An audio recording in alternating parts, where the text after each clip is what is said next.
Vanessa Cole lifted my invitation off the marble check-in table and held it between two fingers like it smelled cheap. Put his poor ex-wife near the kitchen doors, she told the HOA event liaison, while two cameras turned toward me. My name, my access badge, and the runway clearance folder sat under her diamond bracelet.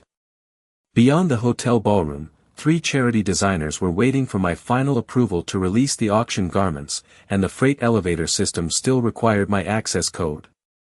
That was what Vanessa did not understand. Crystal glasses paused halfway to lips.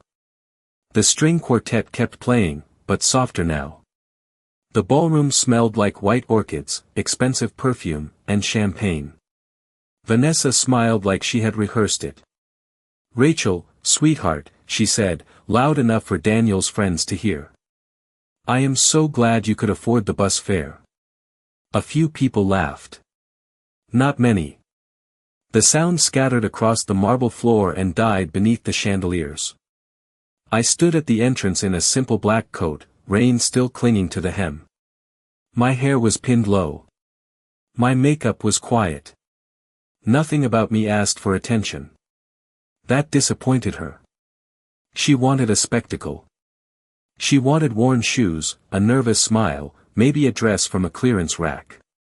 She wanted proof that Daniel had traded up. I looked at the invitation in her hand. "That belongs to me." Vanessa tilted her head. "Does it?"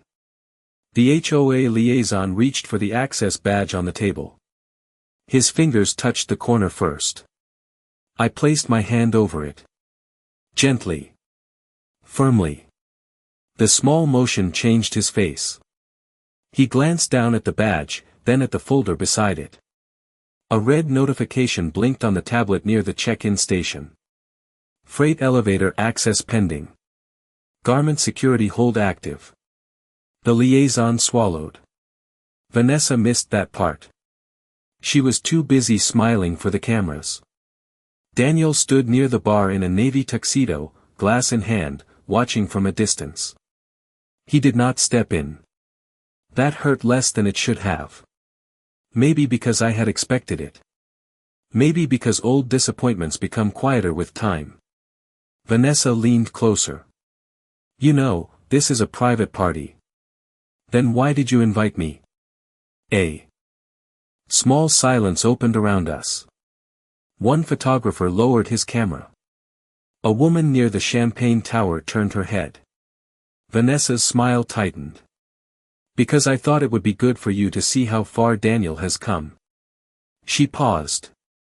"Without you." There it was. The knife wrapped in silk. I breathed in slowly. The orchid smelled too sweet. The lights felt too bright. Somewhere behind the ballroom wall, a freight elevator alarm chimed once. Then again. The liaison checked the tablet and went pale. "Ms. Cole," he whispered. "We may have a timing issue." Vanessa did not look at him. "Handle it." "I cannot." That reached the nearby guests. Daniel finally straightened at the bar. The liaison looked down at the folder beneath my hand. "The release code is assigned to her." Vanessa's smile faded by one careful inch. I picked up my badge and slid it onto my wrist. The tablet flashed again. Outside the glass doors, a black car stopped under the portico. Then another pulled in behind it. The ballroom laughter disappeared completely. A hotel manager hurried through the side hall with his phone pressed to his ear. Vanessa turned toward the entrance just as the first security escort stepped out. Then someone at the front whispered my name. The whisper moved faster than the music. My name traveled from one table to another until even the people near the ballroom windows were looking toward the entrance. The first security escort stepped aside. Then a second one did the same. The hotel manager straightened his jacket and hurried forward. Vanessa blinked. Once. Twice. Her smile remained, but it looked heavier now. "Rachel," she said. "What exactly is this?" I did not answer immediately. The black cars remained outside beneath the rain-speckled portico. Their headlights reflected across the marble floor. A few guests lifted their phones. Others exchanged confused looks. The string quartet continued playing, but the notes sounded uncertain. Another mini-hook settled into the room. Somebody important was expected. The question was who? The hotel manager stopped in front of me. "Ms. Brooks." He offered a respectful nod. "Your delivery arrived 20 minutes early." Vanessa's expression changed. Just slightly. "Delivery?" she repeated. The manager handed me a slim silver envelope. I recognized it immediately. My fingers tightened around the edge. The paper felt cool against my skin. The room seemed quieter than before. Even Daniel had left the bar now. He stood several feet away, watching. Waiting. I looked down at the envelope. No sender. No logo. Just my name. The same handwriting I had seen once already that morning. A small memory flickered through my mind. The second envelope. The mysterious one that had arrived beside Vanessa's invitation. I opened the seal carefully. Inside was a single card. 8 words. That was all. Wear the dress. Trust the timing. Nothing more. A chill moved down my arms. Vanessa laughed softly. A secret admirer. A few guests joined her. The laughter did not last long. The hotel manager cleared his throat. "Ms. Brooks, the garment team is waiting upstairs." Another silence. Daniel frowned. "Garment team?" The manager nodded. "Yes, sir." Vanessa looked from him to me. Then back again. "What garment team?" she asked. The manager immediately realized he had said too much. His face tightened. "I apologize. But the damage was already done." Curiosity spread through the ballroom like perfume. I folded the card and slipped it into my purse. "Excuse me," I said. Vanessa stepped into my path. Not aggressively. Just enough. "You are leaving already?" "For a few minutes." "Why?" Her eyes narrowed. "Because someone is waiting." That answer landed harder than I expected. Daniel glanced toward the elevators. The liaison near the check-in table stared at his tablet again. Another alert flashed red. Freight elevator access pending. Security clearance awaiting confirmation. The system still waited for me. That fact was becoming difficult to ignore. Vanessa folded her arms. "You always did enjoy being dramatic." I almost smiled. Almost. The scent of orchids drifted through the ballroom again. Crystal chandeliers sparkled above us. Cameras remained pointed in my direction. Every movement felt amplified. Every pause felt louder. Then the elevator doors across the lobby opened. 3 people stepped out. The first was a woman carrying a garment case nearly 6 feet long. The second carried a tablet and several folders. The third made half the ballroom stop breathing. A famous fashion editor. One of the most recognizable names in luxury publishing. Guests immediately began whispering. Vanessa's confident posture slipped another inch. The editor scanned the room. Her gaze landed on me. Then she smiled. Not the polite smile reserved for strangers. A familiar one. A warm one. She walked directly toward me. The crowd parted without being asked. "Rachel," she said. "I was worried traffic would make us late." Nobody laughed now. Daniel stared at me.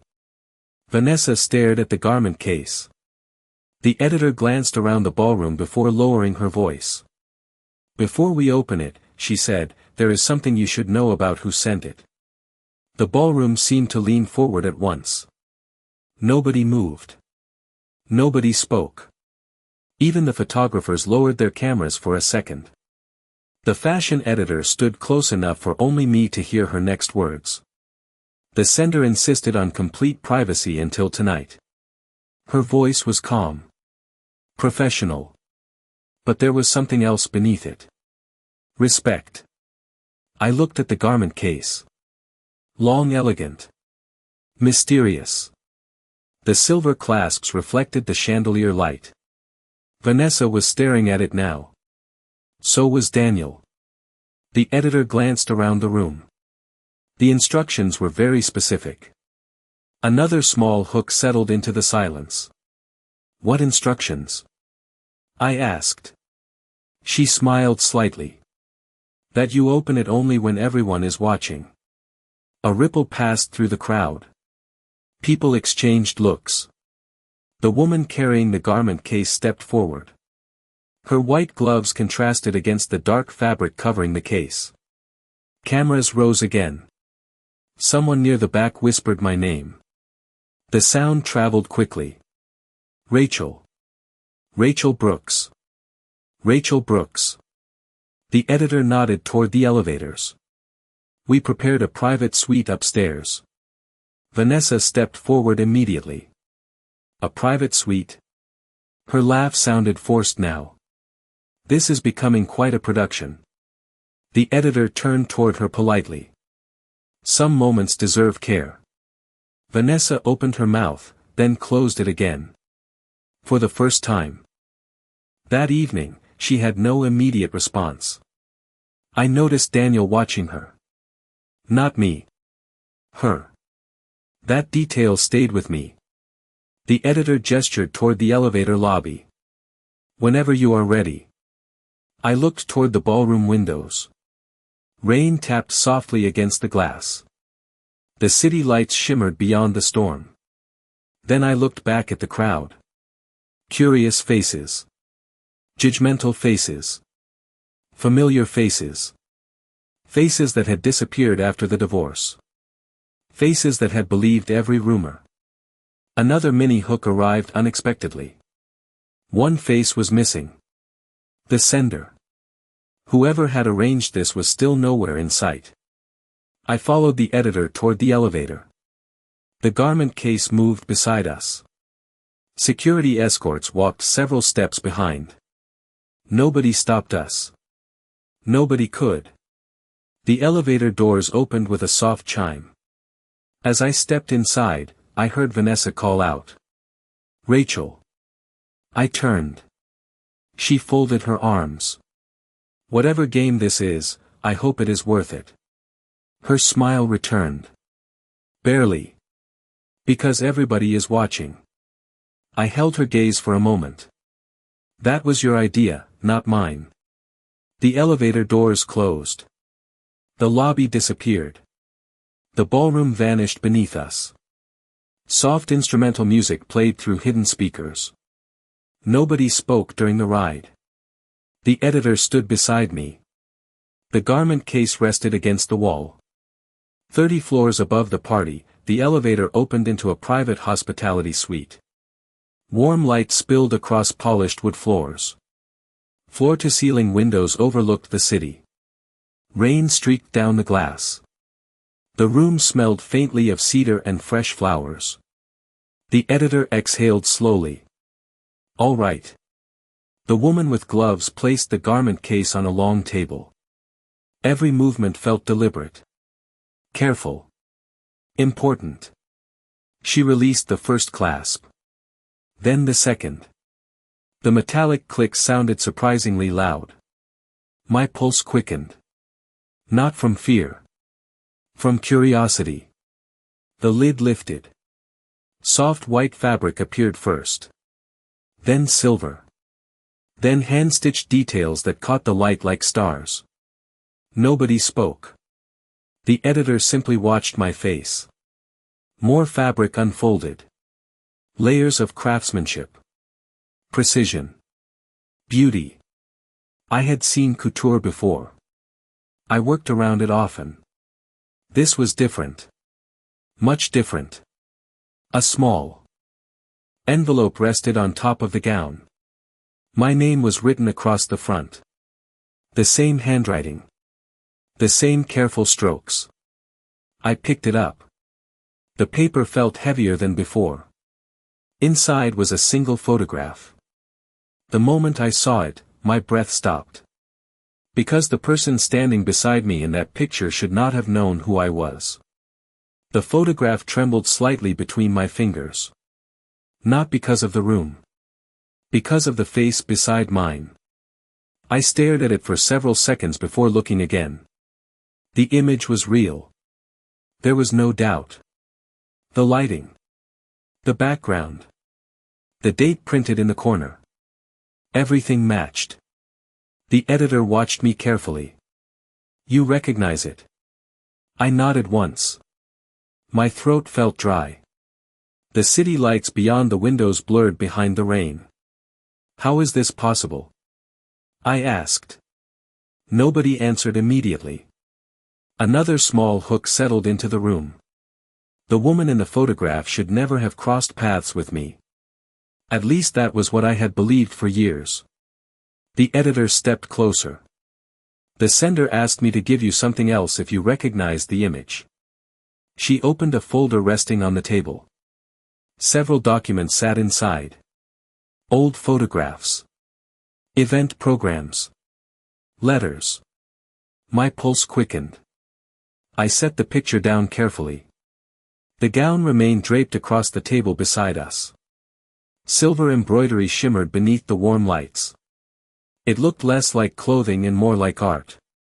The editor slid one document toward me. Start with this. I looked down. It was a charity gala program from 8 years earlier. My name appeared near the bottom. Small print. Easy to miss. Volunteer coordinator. I remembered the event immediately.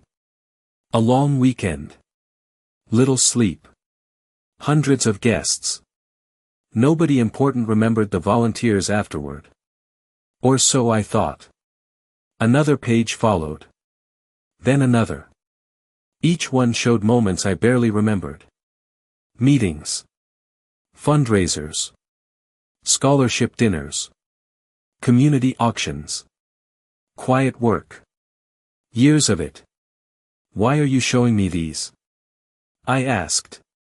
The editor smiled softly. Because someone spent a long time collecting them.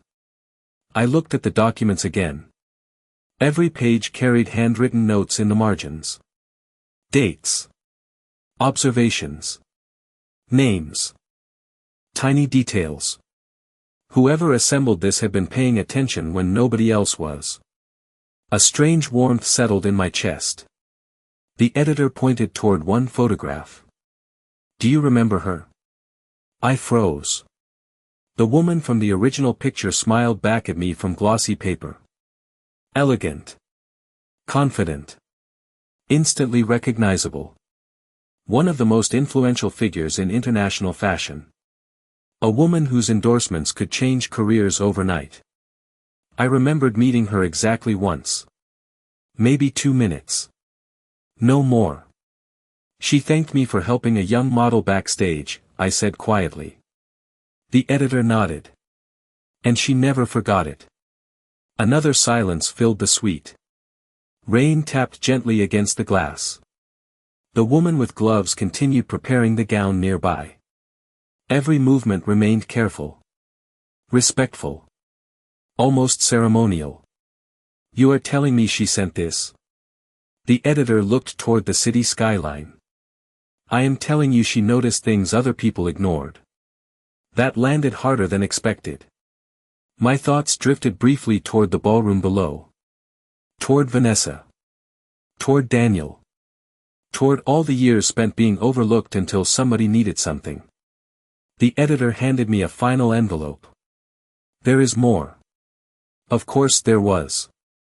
There always seemed to be more tonight. I opened it slowly. Inside was a letter. Handwritten. Personal. The first line stopped me cold. Rachel, you changed lives long before anyone noticed. I read it again. Then again. The room disappeared around me. The rain. The lights. The skyline. Everything faded behind those words. The letter described people I had helped without realizing the impact. A scholarship applicant. A struggling designer. A single mother rebuilding her business. Small moments. Forgotten moments. Yet somebody had remembered all of them. The editor waited quietly until I finished. "Why now?" I finally asked. She smiled. "Because tonight was never about a dress." Another hook settled immediately. I looked up. "Then what is it about?" The editor glanced toward the closed suite doors. Her expression changed. Not fear. Anticipation. "Because the person who organized this is finally ready to step into the room." The suite doors remained closed. Nobody moved toward them. Nobody reached for the handle. Yet the entire room seemed to be waiting. The editor glanced at her watch. Then toward the entrance again. Rain continued sliding down the glass behind us. The city shimmered below like scattered diamonds. I folded the letter carefully and placed it back inside the envelope. My fingertips lingered there for a moment. Somebody had spent years remembering moments I had forgotten.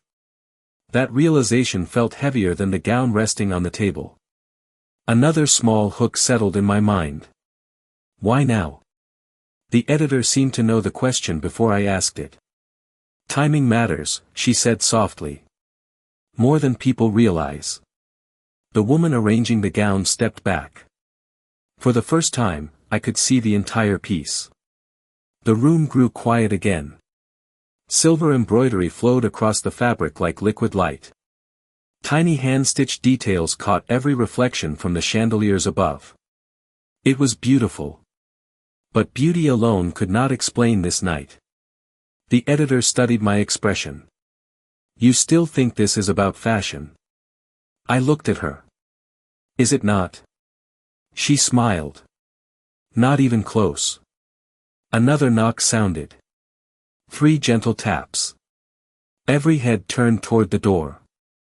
The editor inhaled slowly. "That should be him." Him. Not her. Not the woman from the photograph. Him. My pulse quickened again. The assistant moved toward the entrance and opened the door. A man stepped inside. Late 60s. Silver hair. Dark tailored suit. Calm eyes. No security. No dramatic entrance. No attempt to command attention. Yet the editor immediately stood straighter. So did the others. I recognized him after only a second. Nearly everyone in fashion, philanthropy, and luxury business would have. Theodore Lang. Founder. Investor. Mentor. The man responsible for launching dozens of successful careers. He looked directly at me. Then smiled. Rachel Brooks. His voice carried warmth rather than authority. "It is good to finally meet you properly." My thoughts stalled. We had never met. At least I did not think we had. He crossed the room and stopped beside the gown. "Beautiful work," he said. The editor nodded. The artisans were honored. Theodore touched the edge of the table lightly. "As they should be." Then he turned back toward me. "I imagine you have questions." A quiet laugh escaped me. That would be an understatement. His smile widened slightly. The atmosphere shifted. Not lighter. More focused. Purposeful. He gestured toward the photograph I still held. "You met my sister 12 years ago." The room became very still. I looked down at the image again. Then back at him. "Your sister?" "Yes." He nodded. "She spoke about you for years." I stared at him. "We only spoke for a few minutes." Theodore's eyes softened. "You stayed after an event ended because a young model was having a panic attack backstage." Memory returned instantly. A frightened teenager. A locked dressing room. A long conversation nobody else had time for. I remember her. My sister remembered too. He paused. That young woman later built one of the most successful agencies in New York. Another layer unfolded. Another secret. Another connection I never knew existed. Theodore continued. Your name kept appearing in stories like that. The editor smiled quietly. Over and over. Theodore nodded. Different cities.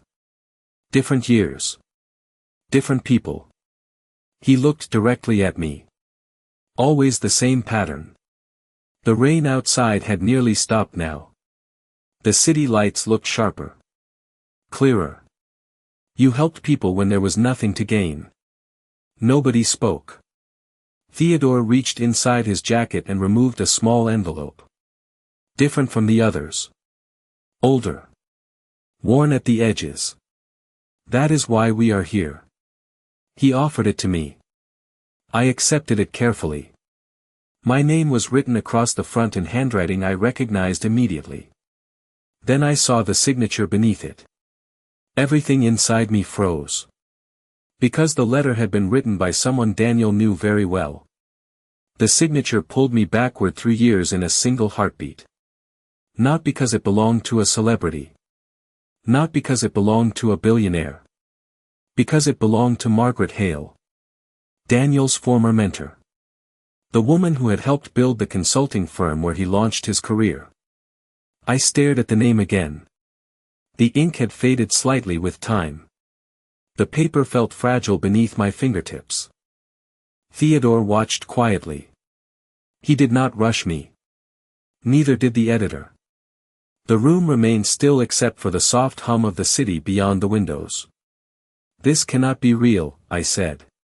Theodore nodded slowly. That was my first reaction too.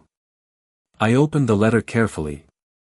The folds were worn from being handled many times.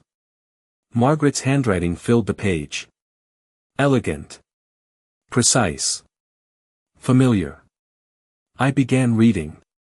Rachel, if you are holding this letter, then Theodore finally ignored my instructions and delivered it.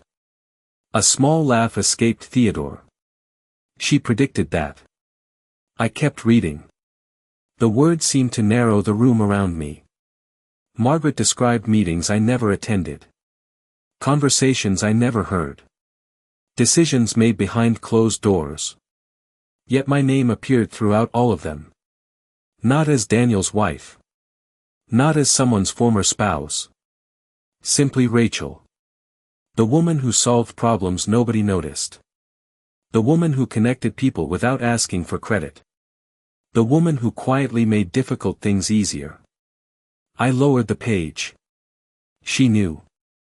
Theodore smiled. Much more than you realize. Another layer unfolded. Another hidden thread. The editor stepped closer to the windows. Giving me space. Margaret's letter continued. She wrote about a scholarship program that survived because I volunteered hundreds of unpaid hours. She wrote about a struggling designer who received funding after I introduced the right people at the right moment. She wrote about charity events that appeared effortless because I worked behind the scenes long after others went home. Small moments. Forgotten moments. Yet somebody had been paying attention all along. I swallowed hard. The room smelled faintly of cedar and fresh lilies. Rainwater still traced thin lines down the glass. Theodore folded his hands. Margaret spent years documenting influence. I looked up. Influence? Not money. He shook his head. Not titles. Influence. His eyes settled on the letter. The people who quietly change outcomes. The words lingered. Quietly change outcomes. Another mini-hook settled into my thoughts. That was exactly what Vanessa never understood. She measured value through attention. Through status. Through appearances. Margaret measured something entirely different. I returned to the letter. Near the bottom, one paragraph had been underlined. Rachel possesses a rare gift. People leave her presence believing more in themselves than before. The sentence blurred for a second. I blinked. Read it again. Then once more. Theodore noticed. That line mattered to her. Why? I asked. He looked toward the gown resting on the table. Because it is difficult to teach. Silence settled across the suite. Comfortable silence. Thoughtful silence. The kind that changes shape without anyone noticing. Then Theodore reached into his jacket again. There is one more thing. Of course there was. Tonight seemed built from hidden doors. He handed me a small leather notebook. Dark blue. Worn at the corners. My fingers froze before touching it. I recognized it immediately. No, Theodore nodded. Yes. The notebook had belonged to Margaret. Industry legends spoke about it. Names. Observations. Predictions. Careers she believed in before anyone else did. My pulse quickened. Theodore opened the cover and turned several pages. Then he stopped. A single bookmark rested there. He handed it to me. I looked down. Halfway through the page, written years earlier, was my name. Beneath it sat 3 handwritten words. Watch her closely. The room disappeared again. The city. The rain. The lights. Everything faded behind those words. Then Theodore glanced toward the suite doors as his phone vibrated once. His expression changed. Not dramatically. Just enough. It is time, he said. They are bringing everyone upstairs. The suite doors opened before anyone could say another word. Soft voices drifted in from the hallway. Then footsteps. Many of them. I slipped Margaret's notebook closed and held it carefully against my side. Theodore adjusted his jacket. The editor exchanged a quick glance with him. Neither looked surprised. They had expected this moment all along. The first guests entered slowly. Curious faces. Familiar faces. Influential faces. People from the ballroom below. People from charities, foundations, fashion houses, and business circles. The room filled with quiet conversation. Nobody seemed entirely sure why they had been brought upstairs. Another small hook settled into the atmosphere. Vanessa was among the last to arrive. She stepped through the doorway with the same confident posture she had carried all evening. But something had changed. The confidence looked practiced now. Not natural. Her eyes immediately found the gown displayed beneath the lights. She stopped walking. Daniel entered behind her. He noticed Theodore first. Then the editor. Then me. His expression tightened. Confusion. Recognition. Curiosity. All at once. The suite became crowded, but nobody touched the refreshments arranged along the far wall. Nobody focused on the skyline. Every eye kept returning to the gown. Theodore stepped forward. Thank you all for coming. His voice was calm. The room fell silent almost instantly. Years of leadership carried a certain gravity. He did not need to raise his voice. Vanessa folded her arms. What exactly is this? Theodore looked at her politely. A correction. The answer landed like a stone in still water. Nobody spoke. Even Vanessa seemed unsure how to respond. Theodore continued. Many people spend years believing influence belongs to the loudest person in the room.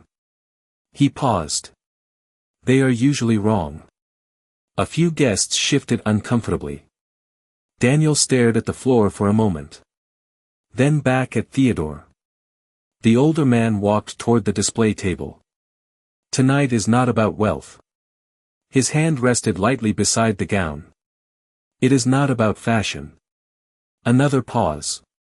And it is certainly not about humiliation. Vanessa's jaw tightened. Several people glanced toward her. She noticed. Everyone noticed. The room felt smaller now. Theodore picked up a framed photograph from the table. One of the images from Margaret's archive. This woman spent decades identifying people who changed lives quietly. He looked around the room. She documented thousands of names. My pulse quickened. I knew where this was heading. Yet hearing it unfold felt different. More real. Theodore held up the photograph. Only a handful received personal notes. Another hook settled immediately. Guests exchanged curious looks. The editor opened a folder and began placing documents across a nearby table. Scholarship records. Charity reports. Event programs. Letters. Years of evidence. Years of unnoticed impact. Theodore nodded toward them. Every document here points to the same person. Vanessa laughed softly. This is ridiculous. Nobody joined her. The absence of support was louder than any argument. Theodore turned toward the gathered guests. A scholarship recipient now runs a national nonprofit. He placed down one document. A struggling designer now employs hundreds. Another document followed. A single mother rebuilt her company after one introduction changed everything. He looked directly at me. Different stories. Same name. The room remained perfectly still. Daniel slowly stepped closer to the table. His eyes moved across the documents. Then another. Then another. Recognition began appearing on his face. Not because he remembered the events themselves. Because he remembered being present around some of them. He simply never noticed who made them happen. Vanessa crossed her arms tighter. People help people every day. Theodore nodded. Yes. His answer came instantly. But very few do it without asking for anything in return. Silence followed. Deep silence. Meaningful silence. Rain had finally stopped outside. The city lights shone clearly through the glass. Reflections danced across the silver embroidery of the gown. Then the editor reached into her folder and removed one final document. Her expression changed as she looked at it. Not surprise. Respect. She handed it directly to Theodore. He studied the page briefly. Then looked toward Daniel. There is something here you need to see. Daniel did not move immediately. Theodore held the document in his hand for several seconds before offering it across the table. The room remained silent. Glass walls reflected dozens of faces watching the exchange. Daniel finally stepped forward and accepted the page. His fingers tightened around the edge. He scanned the first paragraph. Then the second. Something changed in his expression. Small at first. Then impossible to hide. Vanessa noticed it too. What is it? She asked. Daniel did not answer. Theodore waited. Patiently. No pressure. No performance. Just silence. The kind of silence that forces people to hear their own thoughts. Daniel looked down again. The document was an internal recommendation letter written years earlier. Margaret Hale's signature sat at the bottom. Above it were several paragraphs describing a promising young consultant with exceptional leadership potential. Daniel's name appeared throughout the letter. A few guests leaned closer. Vanessa folded her arms. Well? Daniel swallowed. His eyes continued moving across the page. Then he stopped completely. Another hook settled over the room. Something farther down had captured his attention. Theodore spoke softly. Read the final section. Daniel obeyed. His breathing slowed. Then slowed again. I watched confusion give way to realization. The transition was almost painful to witness. Finally he lowered the document. I never saw this. Theodore nodded. No. You did not. Vanessa stepped closer. What does it say? Daniel looked toward me before answering. It says Margaret almost withdrew her recommendation. The room became still again. Vanessa blinked. What? Daniel lifted the page. She believed I lacked empathy.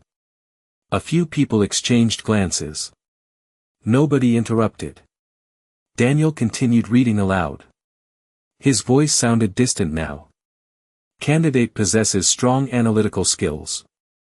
However, concerns remain regarding interpersonal awareness and long-term leadership maturity.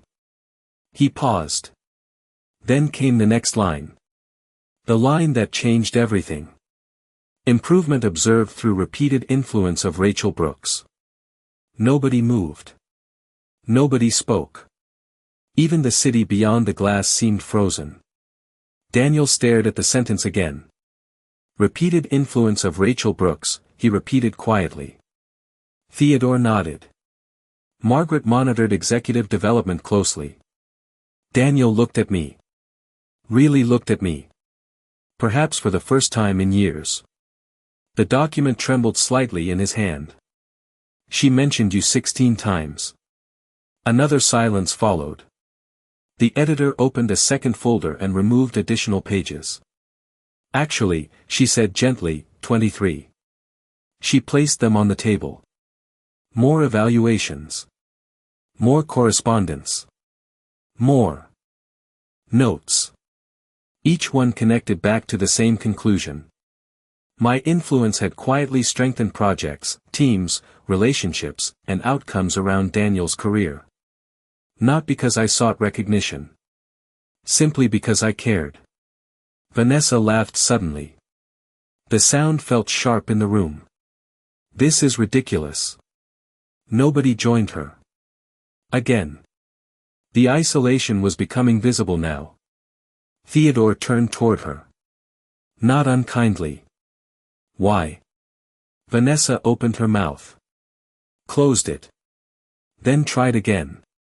People are acting like she changed the world. Theodore smiled faintly. No, his answer came calmly. She changed people. The distinction landed heavily. Several guests lowered their eyes. Others looked toward me with expressions that felt different from before. Not pity. Not curiosity. Respect. Daniel stared at the document spread across the table. Years of overlooked evidence. Years of contributions attached to moments he had claimed as personal achievements. His shoulders seemed lower somehow. The editor stepped beside the gown. Silver embroidery shimmered beneath the lights. There is a reason the sender chose tonight. Another hook immediately pulled every eye toward her. Vanessa noticed. Then tell us. The editor looked directly at me. Because tonight marks the anniversary of the decision that changed everything. A ripple moved through the room. Theodore folded his hands. Daniel frowned. What decision? The editor opened the final folder and slowly turned to a page nobody else had seen yet. The page rested in the editor's hands for a moment before she placed it on the table beneath the lights. Nobody reached for it immediately. Nobody wanted to break the silence. The city glowed beyond the glass walls. Reflections shimmered across the silver threads of the gown. Theodore looked toward Daniel. You should read this one yourself. Daniel stepped forward slowly. His movements seemed heavier now. He picked up the page and scanned the first lines. Then he stopped. His eyes returned to the beginning. He read it again. The room waited. Vanessa shifted her weight impatiently. What does it say? Daniel did not answer. Another small hook settled over the crowd. Whatever was written there had caught him completely. Theodore folded his hands. The editor remained silent. I watched Daniel's expression change little by little. Confusion became concentration. Concentration became disbelief. Finally he lowered the page. This was the board meeting. Theodore nodded once. Yes. Daniel looked back at the document. The promotion decision. A murmur moved through several guests. Some recognized the significance immediately. Others simply listened. Daniel swallowed. I thought Margaret chose me because of the numbers. Theodore smiled faintly. That is what most people assumed. Daniel continued reading. The page contained internal notes from a private leadership review conducted years earlier. The promotion had transformed his career. It had opened doors. Increased his income. Expanded his influence. It was the turning point everyone associated with his success. Daniel stared at one paragraph for several seconds. Then he read it aloud. Candidate demonstrates growth in judgment, collaboration, and long-term leadership potential. His voice faltered slightly. He continued. Primary source of observed development appears connected to consistent personal influence from Rachel Brooks. Nobody spoke. The words settled heavily across the suite. Vanessa laughed softly again. This time the sound felt uncertain. That cannot be serious. Theodore looked at her. It was serious enough to determine the final vote. The laughter disappeared instantly. Daniel continued reading. Additional notes followed. Margaret described conversations she had observed. Decisions she had evaluated. Moments where Daniel had changed course after listening to me. Moments where empathy had replaced ambition. Moments where patience had replaced ego. Small choices. Ordinary choices. Yet together they had shaped the leader he eventually became. Daniel lowered the page completely. His eyes remained fixed on the table. I never knew. Theodore's answer came gently. No. You never asked. The room grew quieter than before. Even the guests seemed reluctant to move. The editor stepped beside another display table. There is something else. Every head turned toward her. She opened a thin portfolio. And removed several photographs. Not glamorous photographs. Not publicity images. Simple pictures. Community centers. Scholarship events. Volunteer projects. Fundraisers. In almost every image, I appeared somewhere in the background. Setting up chairs. Organizing materials. Greeting guests. Doing work nobody noticed. The editor placed the photographs side by side. These were collected over 11 years. Another wave of whispers moved through the room. Theodore looked toward the guests. Most influence leaves no record. He gestured toward the photographs. This influence did. Several people stepped closer. A non-profit director suddenly froze while studying one image. Wait. His voice cut through the silence. I remember this event. He pointed toward a photograph. The entire program would have collapsed without her. Another guest recognized a different picture. Then another. Stories began surfacing from every corner of the room. Quiet stories. Unexpected stories. The pattern became impossible to ignore. Vanessa stood alone now. Nobody looked at her. Nobody laughed with her. Nobody followed her lead. For the first time that evening, she was not controlling the room. She was merely standing inside it. Then Theodore checked his phone and slowly smiled.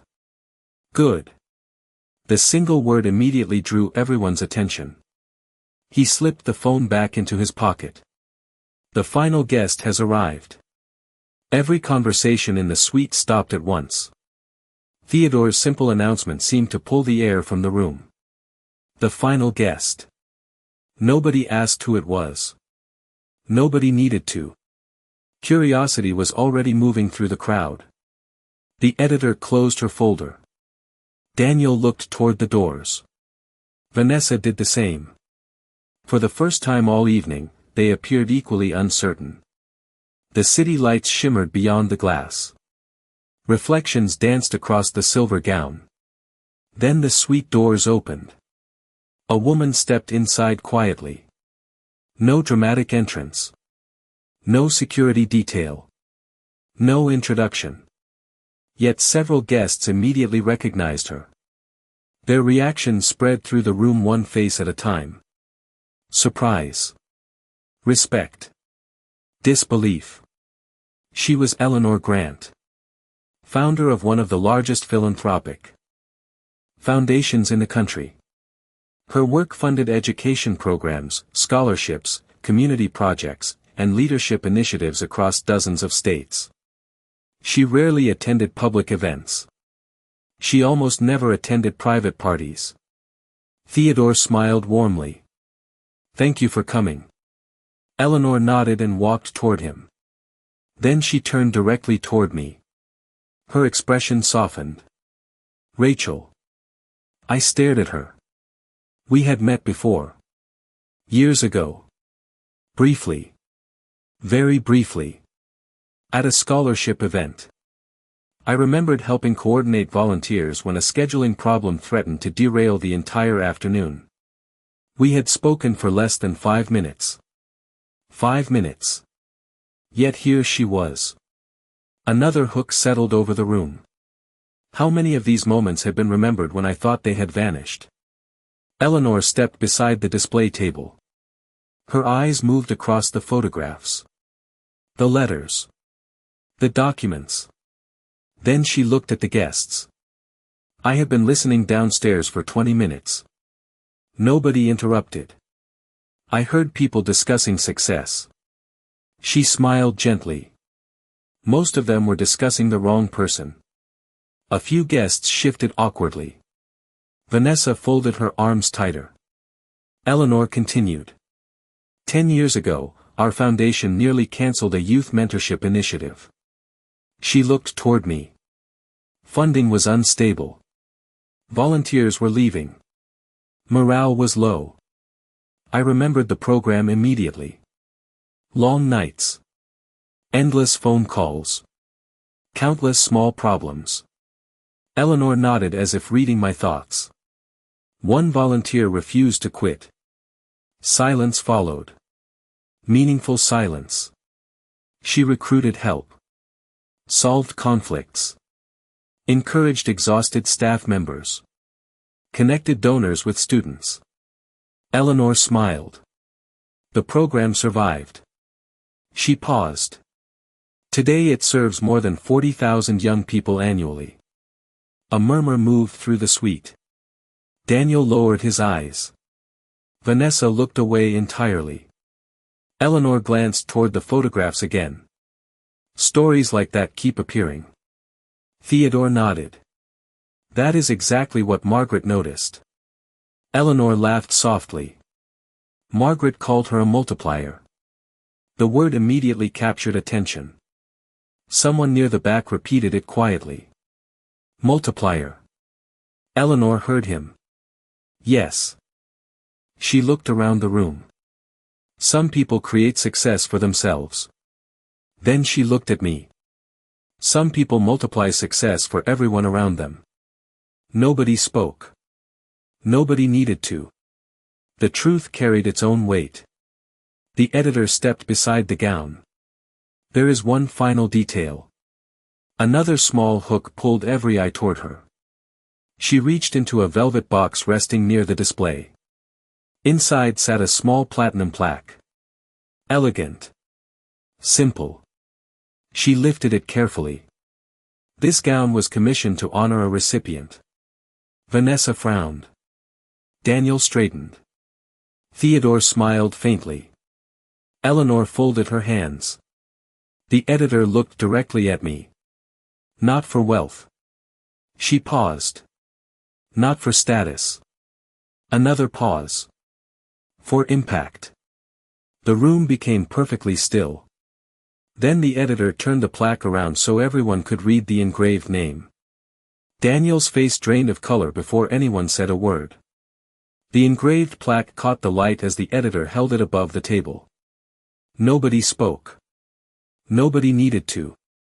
Every eye in the room was fixed on the name etched into the polished metal. Rachel Brooks.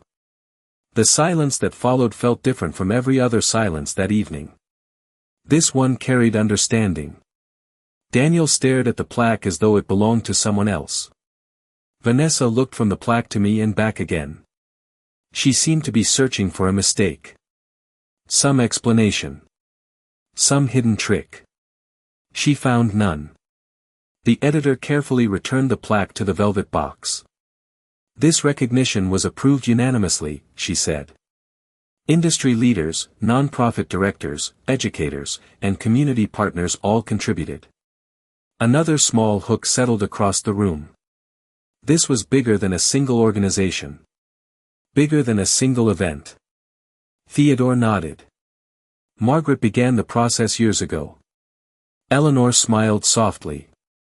She simply did not live long enough to attend tonight herself. The words landed gently, but they carried weight. Several guests lowered their eyes. Margaret's presence had been felt all evening through letters, notes, and memories. Now it felt even stronger. Daniel stepped closer to the display table. Not to the gown. To the photographs. He picked up one image carefully. I recognized it immediately. A community fundraiser from years ago. Folding tables. Cheap coffee. Handwritten signs. Nothing glamorous. Daniel stared at the picture for several seconds. I remember this day, he said quietly. Nobody interrupted him. I was frustrated because attendance was low. His eyes remained on the photograph. I left early. The room stayed silent. Daniel swallowed. I never knew she stayed another 6 hours. The nonprofit director from earlier nodded slowly. She did. Another memory surfaced from someone across the room. Then another. Then another. The stories began connecting themselves. A scholarship coordinator remembered a weekend Rachel spent helping students prepare applications. A business owner remembered an introduction that saved her company. An educator remembered a donation drive that exceeded every goal because Rachel convinced people to believe in it. None of the stories sounded dramatic. That was what made them powerful. They were real. Vanessa stood completely still now. The room was no longer moving around her. It was moving away from her. Nobody mocked her. Nobody confronted her. Nobody needed to. The contrast was becoming impossible to ignore on its own. Eleanor looked toward me. Do you know why these stories matter? I shook my head slightly. She smiled. Because most people in this room believed influence looked different. The city lights glowed behind her. Rain no longer touched the windows. Influence is not always the person holding the microphone. Theodore nodded. Sometimes it is the person helping others find theirs. The room absorbed that quietly. Daniel finally looked at me. Really looked at me.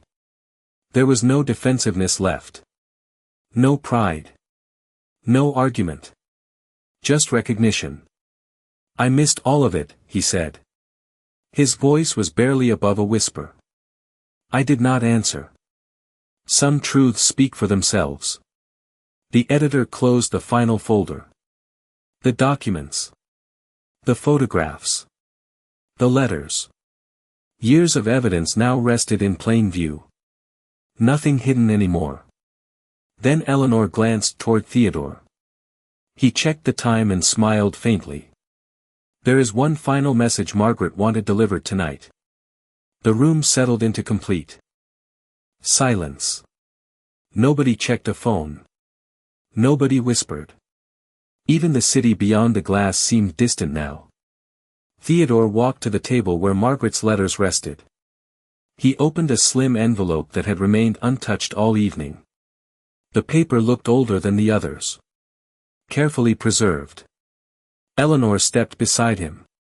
The editor folded her hands. Daniel remained near the photographs. Vanessa stood farther back now. Not excluded.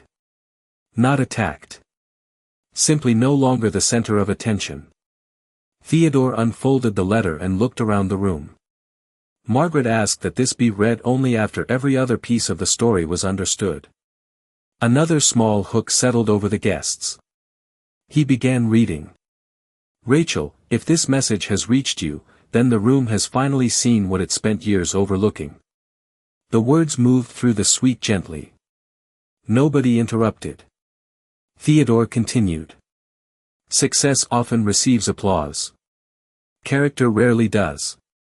Yet character is what remains when applause ends. Several guests lowered their eyes. The message did not sound like an award citation. It sounded personal. Honest. Theodore read on. Many people measure influence by titles, wealth, attention, or power. They are mistaken. Influence is revealed through the lives that become stronger after you leave them. I felt my throat tighten slightly. Not from sadness. From recognition. The room remained still. Margaret's words continued flowing across the years. Rachel never sought recognition. That is precisely why she deserved it. Eleanor smiled softly. The editor glanced toward me. Daniel stared at the floor. Theodore reached the final section. If this evening unfolds as I hope, some people will feel pride. Some will feel gratitude. Some may feel regret. Let them. All three emotions can teach valuable lessons. The silence deepened again. Nobody missed the meaning. Nobody needed it explained. Theodore lowered the page for a moment before reading the final paragraph. Do not honor Rachel because she helped important people. Honor her because she treated every person as important. The words lingered in the air long after they were spoken. For several seconds, nobody moved. Then something unexpected happened. A guest near the windows began applauding quietly. One person. Then another. Then another. The sound spread naturally across the suite. Not loud. Not dramatic. Genuine. People who had spent the evening listening now stood and applauded. Scholarship directors. Business leaders. Designers. Educators. Volunteers. The applause carried warmth rather than spectacle. I looked around the room. Many faces were smiling. Some looked emotional. Others thoughtful. Daniel remained still until the applause began fading. Then he stepped forward. Not toward the gown. Not toward Theodore. Toward me. The room noticed immediately. Another small hook settled over the crowd. Daniel stopped a few feet away. Close enough to speak. Far enough to respect distance. His expression held none of the confidence he carried earlier that evening. I spent years believing I built everything myself, he said quietly. Nobody interrupted. Tonight showed me how much I never saw. The honesty in his voice surprised even him. He looked toward the photographs.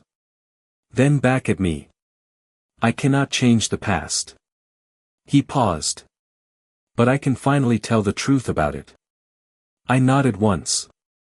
Nothing more was needed. Some apologies arrive through actions. Others begin with recognition. The room seemed to understand that. Then Eleanor checked the time and smiled toward the windows. The lights of the city stretched across the horizon beneath the clear night sky. There is one thing left, she said. Everyone turned toward Eleanor. The applause had faded completely. The room felt calmer now. Lighter. As though something heavy had finally been set down. Eleanor walked to the display table and rested her hand beside the silver gown. The embroidery shimmered beneath the lights. Margaret asked for one final tradition, she said. Theodore smiled knowingly. The editor nodded. Daniel looked curious. So did everyone else. Eleanor opened a small envelope that had remained hidden beneath the velvet box. She removed a simple card. Not expensive. Not ornate. Just thick cream paper with a few handwritten lines. Every recipient was asked the same question, she explained. Another small hook settled over the room. Margaret. Believed the answer revealed more than any award ever could. Eleanor turned toward me. Rachel, if you could choose one thing people remember about you 50 years from now, what would it be? The question settled softly into the silence. I looked around the room. The photographs. The letters. The faces. The city lights stretching beyond the windows. Then I thought about all the years nobody had noticed. The years that now seemed to matter most. I smiled slightly. I would hope they remember that I showed up. Nobody spoke. I continued. Not because I was important. My voice remained steady. Because they were. The silence that followed felt warmer than applause. Eleanor lowered her eyes briefly. Theodore smiled. The editor wiped away a small tear she probably hoped nobody noticed. Daniel looked down at the floor. Then back at me. Slowly, he nodded. Perhaps he finally understood. Vanessa remained quiet. She had not spoken for a long time. No one seemed interested in humiliating her. No one needed revenge. The evening had already delivered its lesson. Sometimes the strongest response is simply the truth standing in plain sight. Theodore stepped beside the windows. Margaret would have liked that answer. Eleanor laughed softly. She absolutely would have. Guests began talking again. Quiet conversations. Real conversations. Several people approached the display table to study the photographs more closely. Others exchanged stories they had never shared before. The atmosphere had completely changed from the ballroom downstairs. There was no competition here now. No performance. Just recognition. Daniel walked over one final time. Rachel. I looked at him. He took a slow breath. Thank you. 2 simple words. Nothing dramatic. Nothing rehearsed. Just honest. I nodded. You are welcome. The answer seemed to surprise him. Then he smiled faintly. A different smile than the ones he used at business events. Smaller. More human. He stepped away. Eleanor gathered her things. Theodore shook hands with several guests. The editor carefully packed Margaret's letters back into their protective folders. Outside, the rain had completely disappeared. The clouds had cleared. The city sparkled beneath the night sky.